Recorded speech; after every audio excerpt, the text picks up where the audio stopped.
Good morning. I'm Paul Spicer. I'm a man of, my pronouns are he and him. I'm a man of European ancestry, descent, in the latter half of my 6th decade of life. I've been on this earth longer than the Wassons have been married. Welcome, and I'm wearing a gray t-shirt. Welcome to First Unitarian Church, where our mission is to explore the eternal, nurture community, and pursue the common good. We welcome you in your brokenness and in your wholeness. No matter who you have been, who you are, or who you are becoming, we greet you today with love. I'd like to extend a special welcome to everyone who is watching us on YouTube this morning. During the prelude, please introduce yourself in the comments and let us know where you're joining from. If you're in OKC, what neighborhood are you in? Or if you're elsewhere, what city are you in? And if you want, what neighborhood you're in that city as well. A special welcome also to those who are visiting today. The prelude prepares us for worship. That's why we were passing out instruments. This is a participatory prelude. I'll come around and pass them out to anybody who doesn't have them, or if you don't want them, just feel free to clap along to the beat.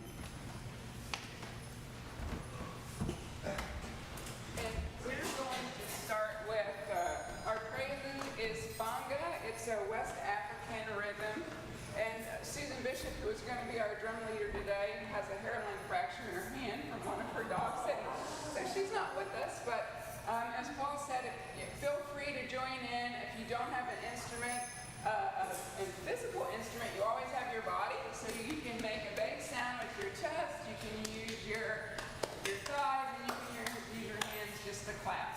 The song is a song of welcome. There's a song that goes with it. We're just going to play the rhythm, but it's Funga Alafia Ashe Ashe, and it's welcome, we bid you peace, come in. And there's a dance that goes with it, but that's for another day. Again, please use your instruments and join in with us.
Our chalice today is lit by Ron and Linda Wasson in honor of their 59th wedding anniversary.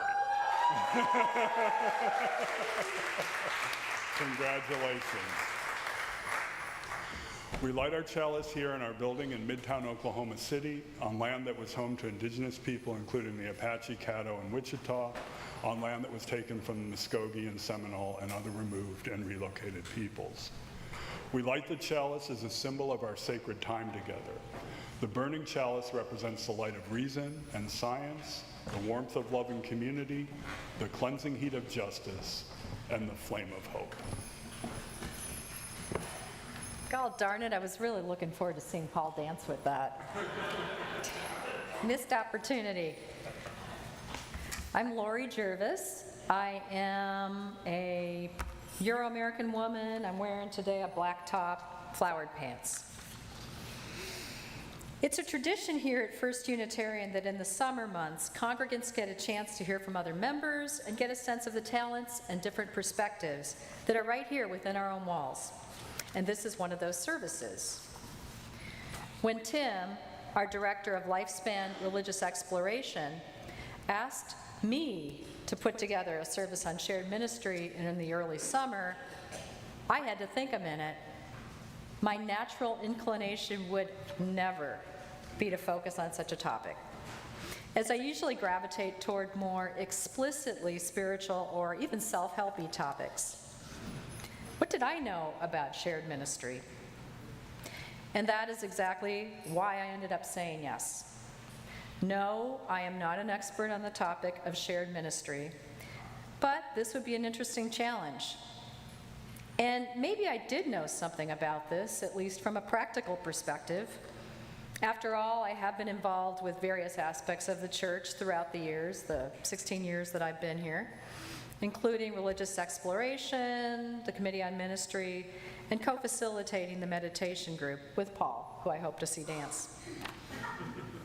Shared ministry, while I had never before heard the term, sounded a lot like that. So what did it actually mean? At Tim's suggestion, I visited the UUA website, where I found this definition. Shared ministry is sharing leadership by transcending hierarchies and rethinking traditional divisions among the roles of ministers, religious educators, music ministers, lay leaders, and others. Shared ministry is an approach, collaborative, interconnected, less strictly hierarchical, that lives into the faith's highest values. Last month, we had our first service on shared ministry as mutual aid. In fact, I took the title of this service, Spilling Love All Around Us, from a question posed by Reverend Stephen Lee Williams in that July 28th service. At the end of their sermon, they asked us to look around and ask ourselves, what can we do to spill love around us? This was interesting phrasing, I thought. Spilling love? What does that mean? Does that mean we have so much love in us that it's just simply spilling out of us, we can't contain it? Well, I don't think that's true of me most of the time, and I'm not sure it's true of most of the people that I encounter on a daily basis either. And does doing something good have to be motivated by love? Sometimes we do good things due to abstract ethical principles, because it's our job, it's a family member that we're caring for, or even because it's just a habit. If we wait for love to motivate us to do something good, we might be waiting a while, just speaking for myself. So that is the idea for this lay-led service, where I've invited a couple of our congregants to talk about what shared ministry means to them, or more precisely, what does it mean to be a co-creator of this spiritual community? What does it mean to have a congregation where members are not just passive recipients, but active contributors to the church mission, vision, and implementation? Those are the questions I have asked them to answer. But before they do, we begin today's service with a poem from the Tao Te Ching. 30 spokes share the wheel's hub. It is the center hole that makes it useful. Shape clay into a vessel. It is the space within that makes it useful. Cut doors and windows for a room. It is the holes which make it useful. Therefore, profit comes from what is there, usefulness from what is not there. And I'm going to repeat that because first time I heard it, it went straight over my head. 30 spokes share the wheel's hub. It is the center hole that makes it useful. Shape clay into a vessel. It is the space within that makes it useful. Cut doors and windows for a room. It is the holes that make it useful. Therefore, profit comes from what is there, usefulness from what is not there. Leaving that for you to ponder, we open with our first song, Blowing in the Wind. Now, this is a sing-along too, and we invite you to play your instruments, and actually, if that box is around, someone doesn't have an instrument, raise your hand. Do you want one? Maybe Paul can pass them out. Okay, there's someone down there who wants one. If you don't have an instrument, feel free to clap with your hands or just sing along with the chorus. And if you don't know it, the words are, "The answer, my friends, is blowing in the wind. The answer is blowing in the wind."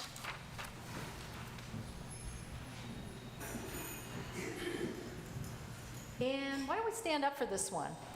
So some of you will sing along.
So now we have our first reflection by Becky Talent.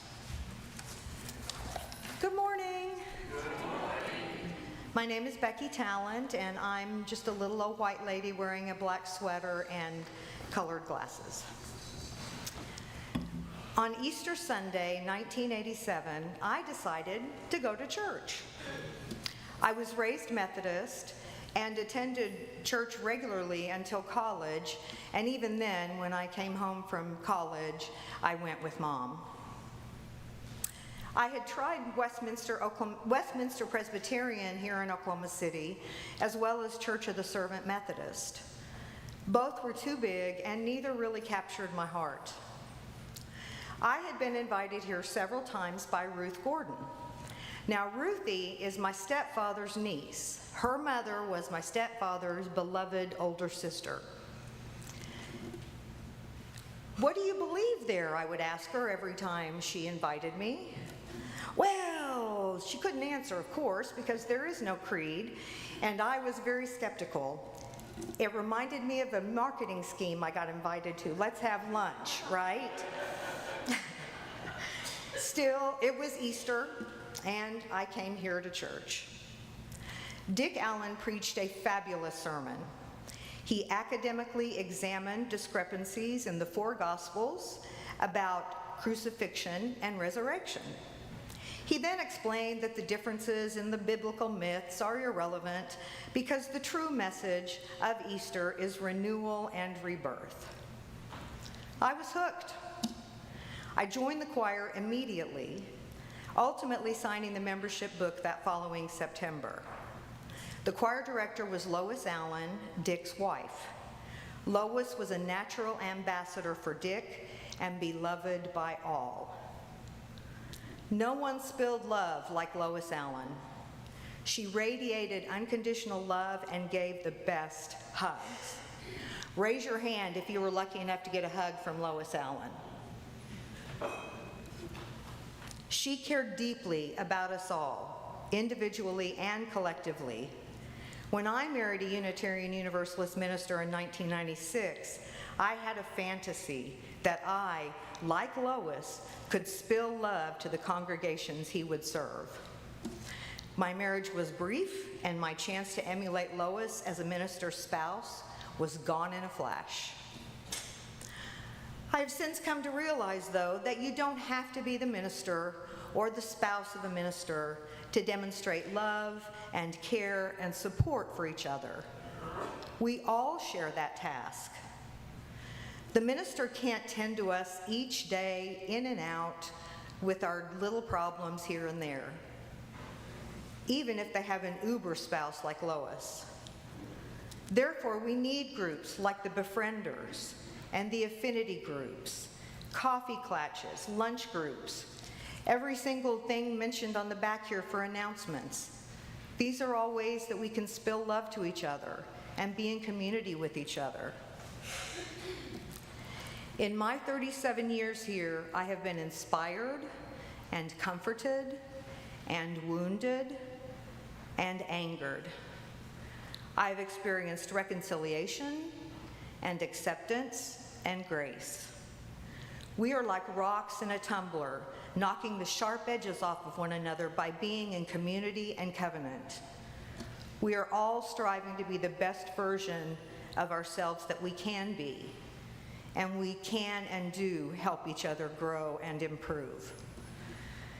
We can't all be Lois Allen, but we can continue to love each other and even hug each other. I believe that love is the force that saves us all. I love you.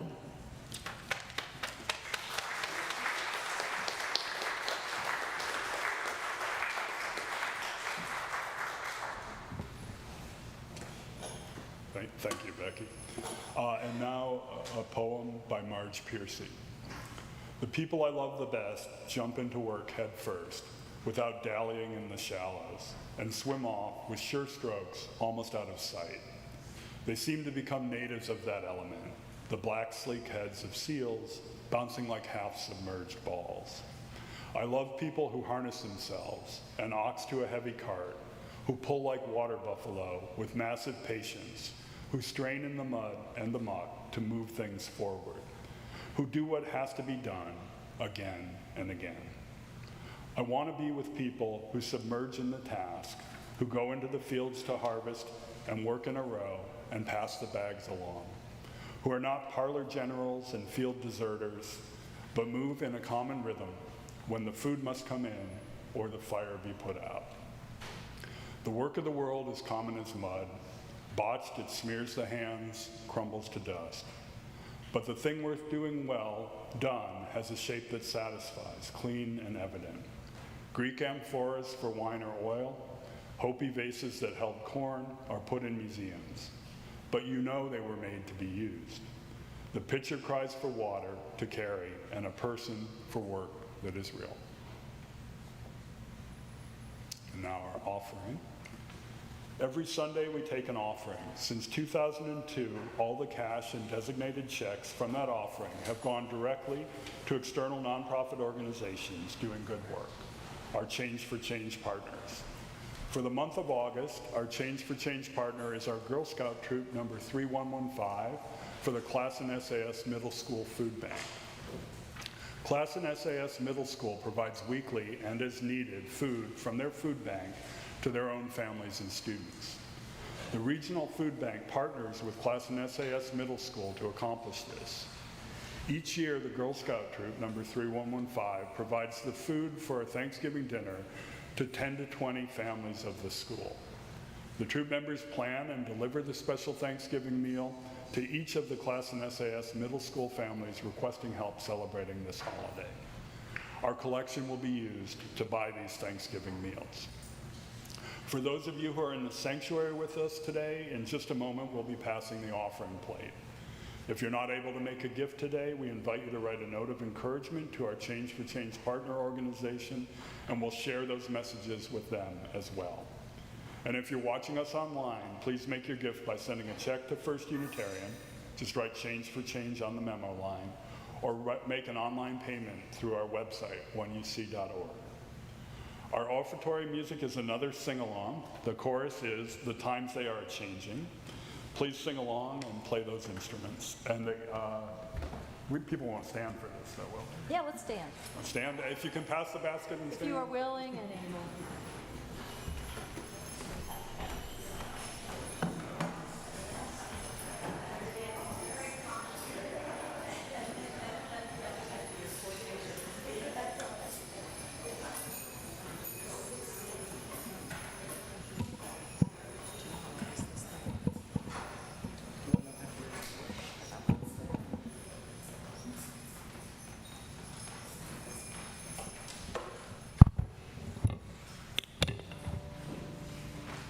It was, I hate to even put this idea, can you hear me?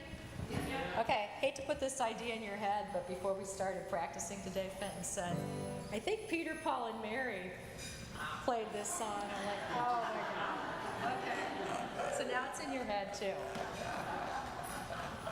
Feel free to sing along if you know the words, otherwise just join in for the chorus.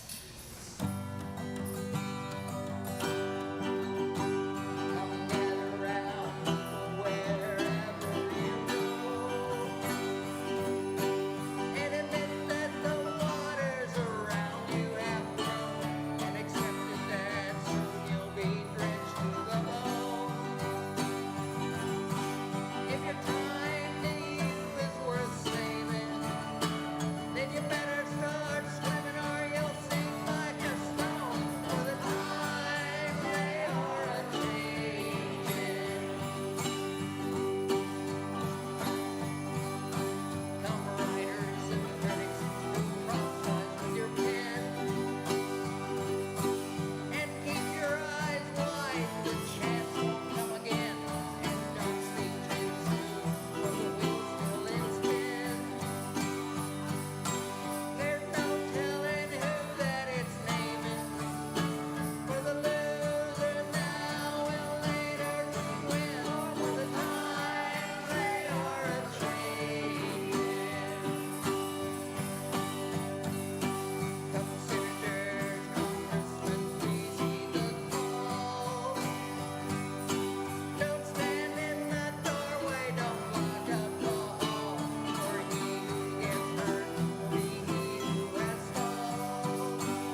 giving our musicians a chance to take their seats. So please join me in a spirit of meditation. Settle in with a few deep breaths.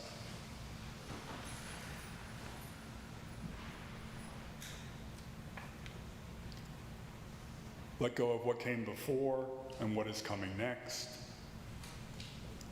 Here are a few words by radical Catholic activist Dorothy Day, which will follow with a minute of quiet reflection. I promise you it's just going to be a minute.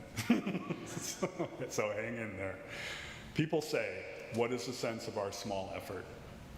They cannot see that we must lay one brick at a time, take one step at a time. A pebble cast into a pond causes ripples that spread in all directions. Each one of our thoughts, words, and deeds is like that.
It's interesting how long a minute can seem.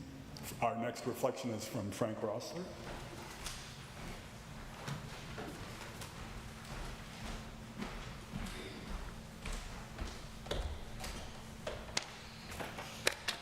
Good morning. Yet again, for probably, what is this, the fourth time now? You know, as a moment of reflection for myself, I love it when we have these moments of quietness and the congregation becomes still. You can really get a sense of the pulse of the congregation and what's happening. It's a very, very real feeling. I love it myself. So my name is Frank Rossler III, fellow congregation member of you all. I am a 6 foot tall, Caucasian, cisgender male who uses such labels as he, him, and his, and I'm wearing several layers of blue polyester cotton blend. For almost 30 years, I've been attending programs and events within these many walls. And for that time, there is one major absolute staple when it comes to Unitarians in our faith. Caffeine!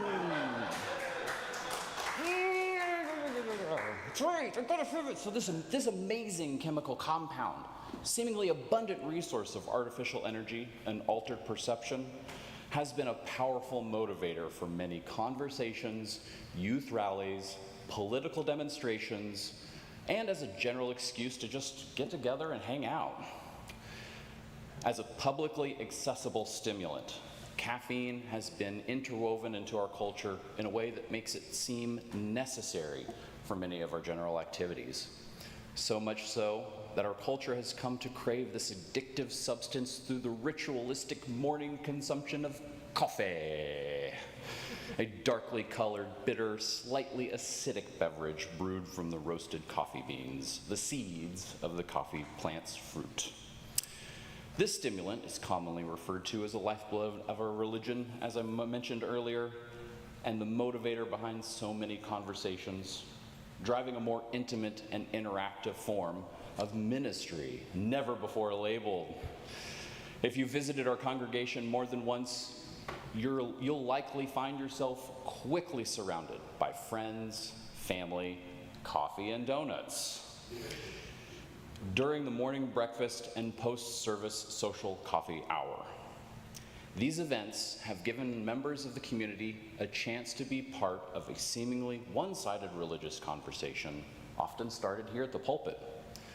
This is where I like to find my shared ministry.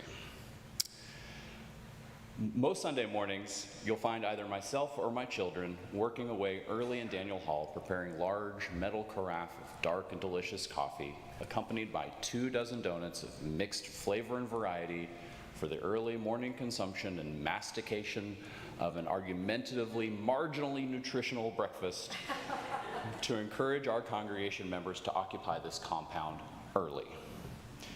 My original indoctrination into the morning coffee and donuts for the congregation began with a very tall and kind member of our congregation known as Roger Fowler. Many of you guys might remember Roger. His kind soul would light up the basement every Sunday morning. While the church was getting ready for the day, preparing morning adult education classes, or the forum, which was held in Daniel Hall, or any youth function that might need some quick beforehand fix, the old men of the church would circle around a table or two down in the basement we know as Corley Commons, donuts and coffee in hand, ready to solve the world's problems for the day. We also had a soda vending machine in the basement, so that made for a secondary source of caffeine for the day, just so you could have a choice. This was the time and the place where members of the community could find an escape if they had no interest in the events of the day or simply found a favorite human to connect with and share their moments of the previous week. Eventually, Roger became unable to fulfill the role of the donut keeper, and so early morning breakfast became a much more rare occasion, with members bringing in breakfast items and making early coffee on the occasion. With time, a new champion of early morning humans came to reprise the role of donut keeper and bring back an ever needed and important part of our Sunday morning culture, our shared ministry, our caffeine ministry. And so really, to elaborate, what does this mean? What does this mean for us? What is a caffeine ministry in our shared resource? And for me, I think that means that this is where we get to invite ourselves to open ourselves to that idea of connecting intimately in that ministry, to share those expressive ideas, to communicate and connect to one another, to find that covenant that we've established, and to grow for the future. To reflect upon the history of our congregation and the depth and importance of our community connections, it's obvious that our relationship with breakfast beverages brings together a strong sense of this shared ministry, with active and open conversations.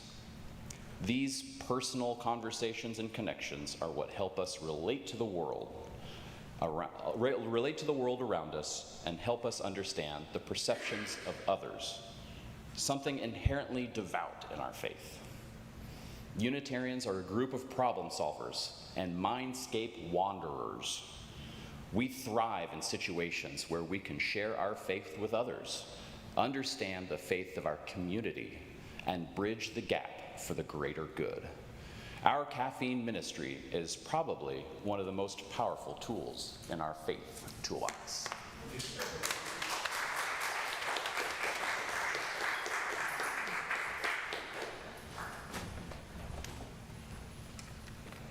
I think I'm just going to reread that poem after listening to Frank talk about caffeine ministry. And by the way, there's also tea, which is my personal favorite. People say, what is the sense of our small effort? They cannot see that we must lay one brick at a time, take one step at a time. A pebble cast into a pond causes ripples that spread in all directions. Each one of our thoughts, words, and deeds is like that. This is the last reflection, and I have the honor of giving it. For some of us raised in the Protestant tradition, church evokes images of sitting passively in a hard pew while being entertained or bored by a minister. Other traditions have their own versions of passive religiosity and spiritual compartmentalization. Church is something done for us. For others, though, including some here, church has become a job, a place of work and too much to do, and it can be exhausting. So many people are needed to keep a church going. Some we know about and see, others are semi or even completely anonymous. Who makes the coffee? Well, I guess we know now. Who plants the flowers? Who patches things up when they break down? Who replaces the incense and candles in the meditation room? Who makes sure there's a lighter by the chalice? That's a pretty important one. When everything goes well, we don't notice. But when things don't go well, we definitely do notice. The Tao Te Ching tells us that while 30 spokes share the wheel's hub, it is the center hole that makes it useful. Now, I don't want you to think that I'm implying that doing nothing is the way to go and being that hole, that that's the most useful thing. I mean both things that are obviously present and things that aren't are needed to make a wheel work. Obviously present. Thus, it is the invisible servants of the church, with their many small and not so small contributions, that keep the place going, as well as those we see and recognize. Earlier this summer, we held a half-day meditation retreat here at the church. We were a small group, but we were dedicated. Each round of sitting meditation was broken up by 20 minutes of slow walking meditation, and each meditator was on their own to choose where to walk within the church space. It was a burning hot day, much like today, maybe not quite that hot, but I spent a fair amount of time outside in the courtyard, right out there.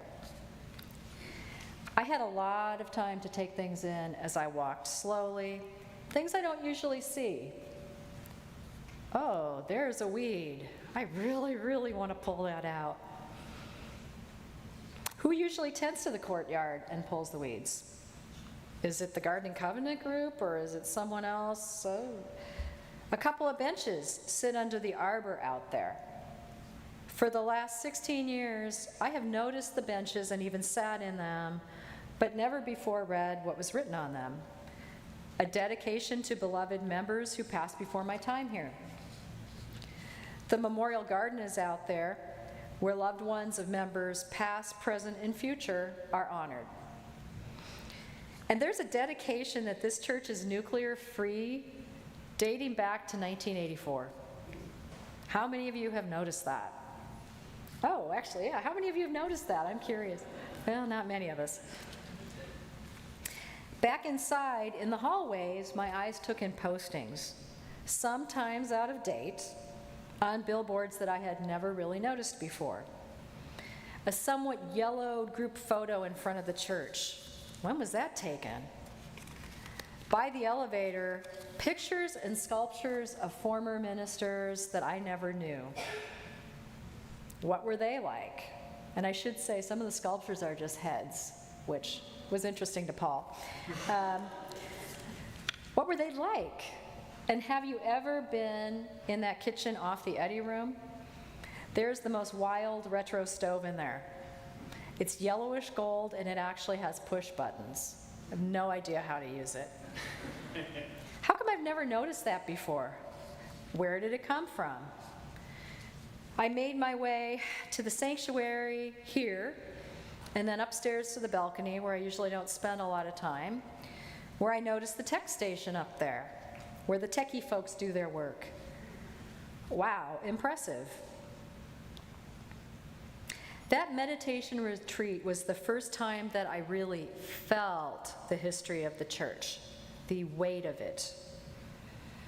And that history included many layers of people who came before me that I didn't know, some that I had never heard of, who cared deeply about the church and whose actions made it possible for us to have the church we have today. It really struck me that day that they were as real back then as we are now. That day they felt like ghosts, but the good kind. Some of them were probably troublemakers, and some of you probably know who they were. Both of the good and bad variety, while others worked to mend up the trouble that was stirred up. And I'm glad we did. Glad that happened. Today we reap what those church ancestors sowed long ago. It occurred to me that someday I might be one of those church ancestors, perhaps nameless, or named but unknown, or maybe known to a few. And so might you.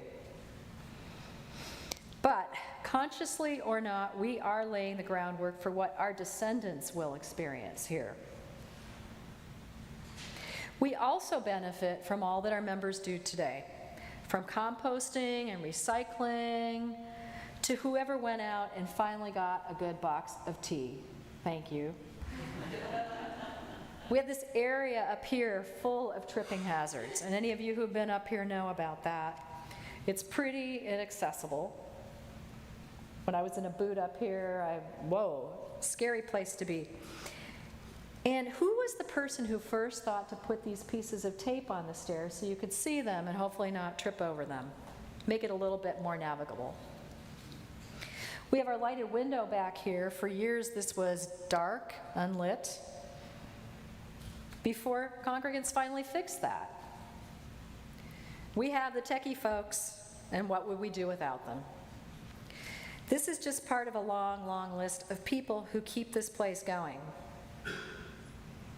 Indeed, whether we know it or not, we are already doing shared ministry. What we do in this world, both large and small, has ripple effects. Some call that karma. It ripples out to those who are alongside us, but will also ripple out into the future, and it reaches out to us from the past. That basic principle is to me a big part of what we are calling shared ministry. Whether we are the spokes or the whole, together we make the wheel.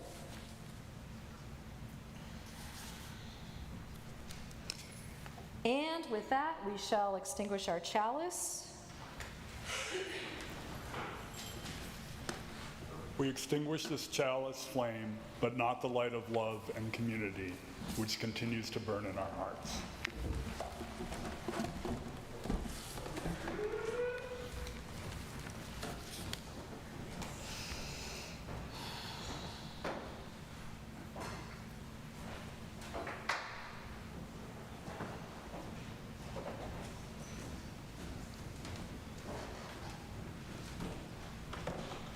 I think we're letting you out a few minutes early today, so you'll be glad to know that there is a coffee hour after the service where there's caffeine.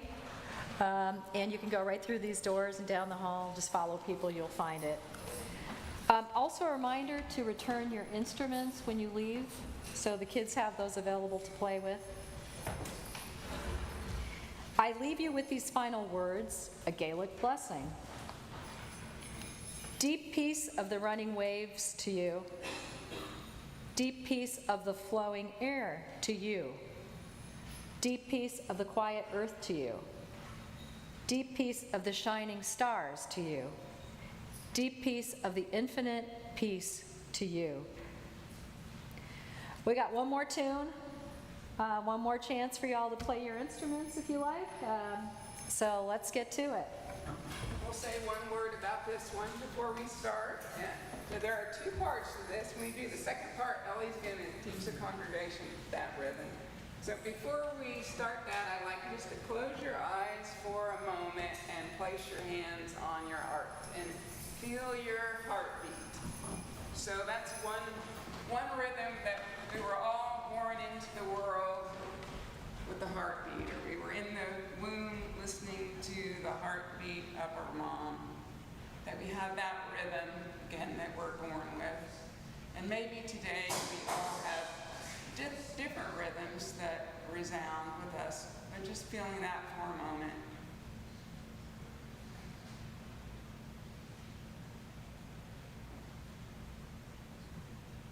Again, feeling that heartbeat. Light that runs through us.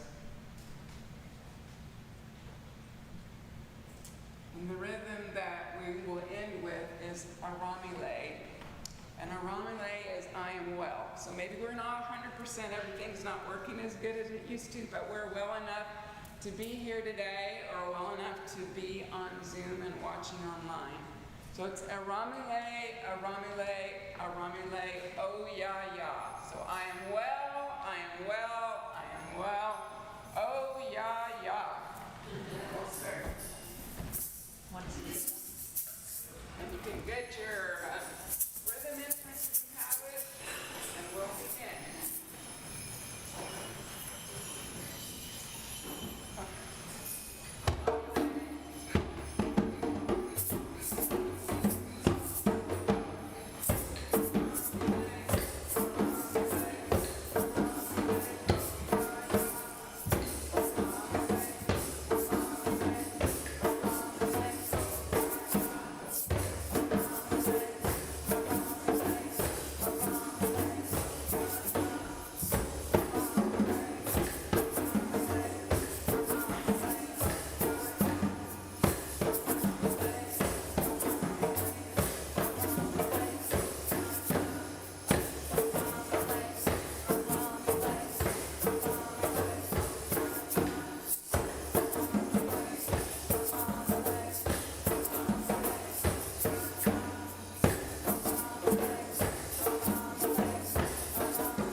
Dismissed.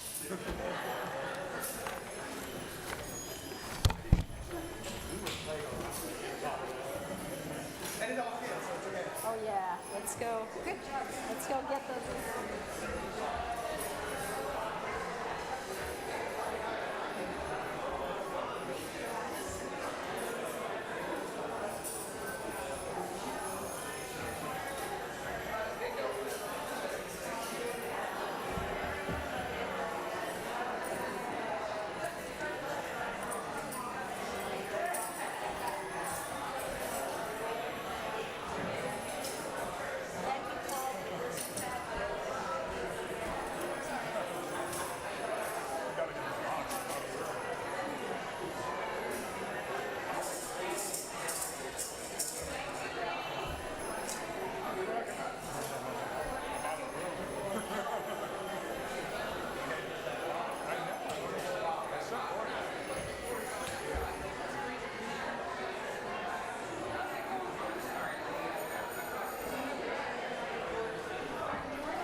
My daughter and my niece. My son doesn't come. He teaches piano lessons.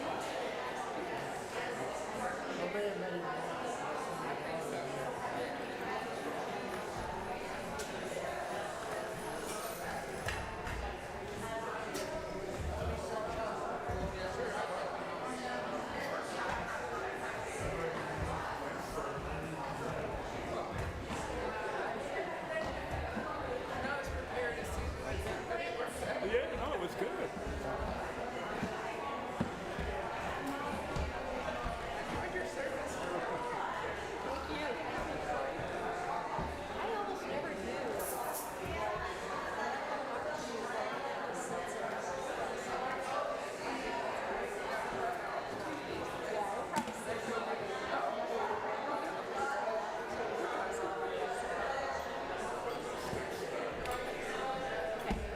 I don't know about the, oh, we got those eggs all stand. Or did you not use ours? There might be one or two that that's fine. You sure? They're valuable. They're not. I just got We have a bunch, apparently we have a bunch too. they're diamonds. Yeah.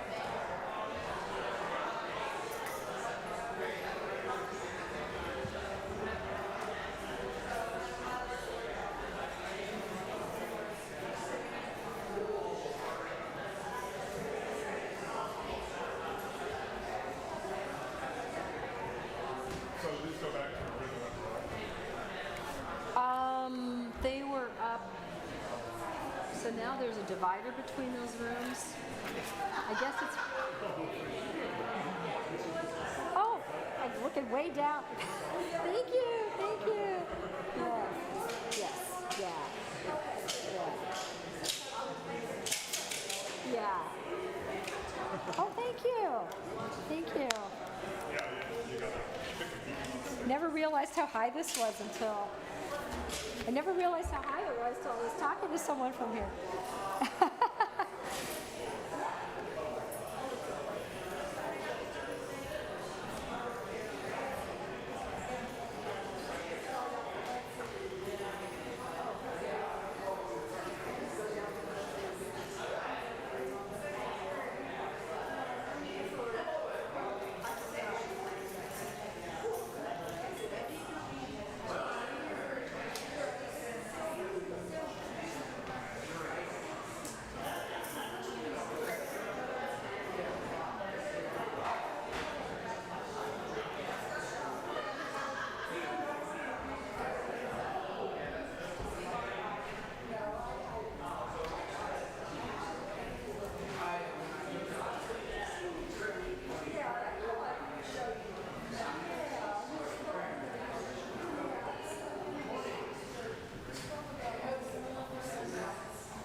Oh, there was a box that they were collecting those in. Lori's still here. What's that? They have an egg shaker.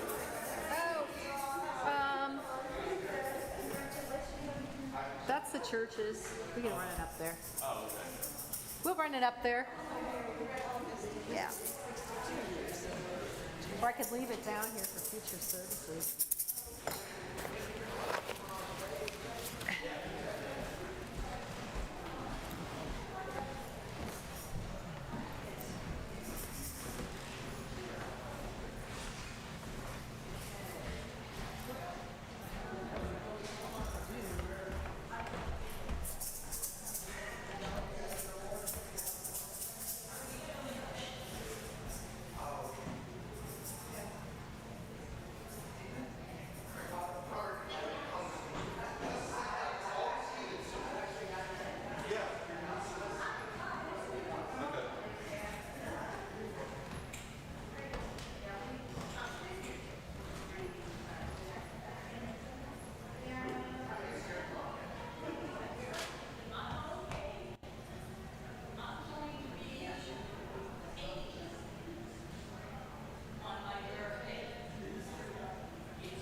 civilian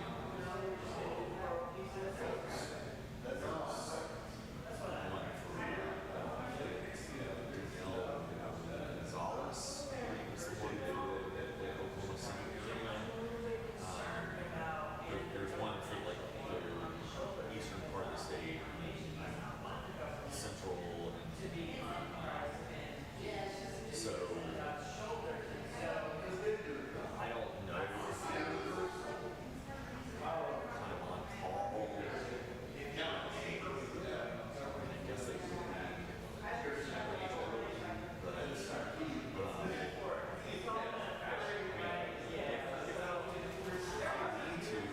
be talk to this guy, obviously under concern, so.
Well, that's definitely a complicating factor, right? I mean, if he's in alternate mental status because he's smoking, I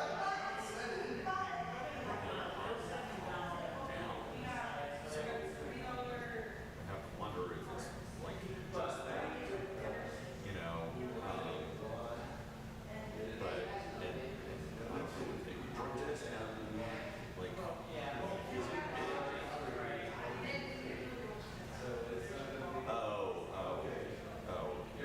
he did. Okay. So, I mean, now it becomes, disciplinary as well. But, like,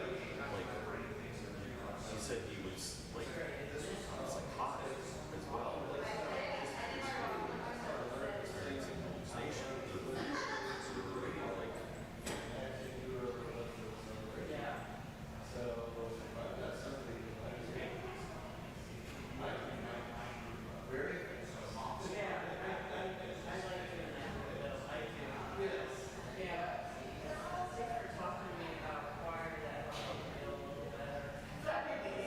that seemed a little odd to me because it's actually pretty uncommon for someone who is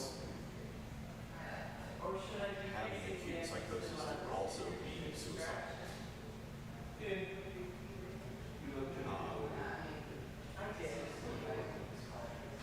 So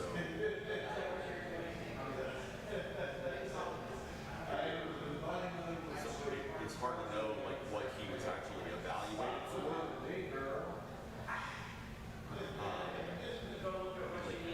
Was he evaluated for his psychosis or was he evaluated for suicidality?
best part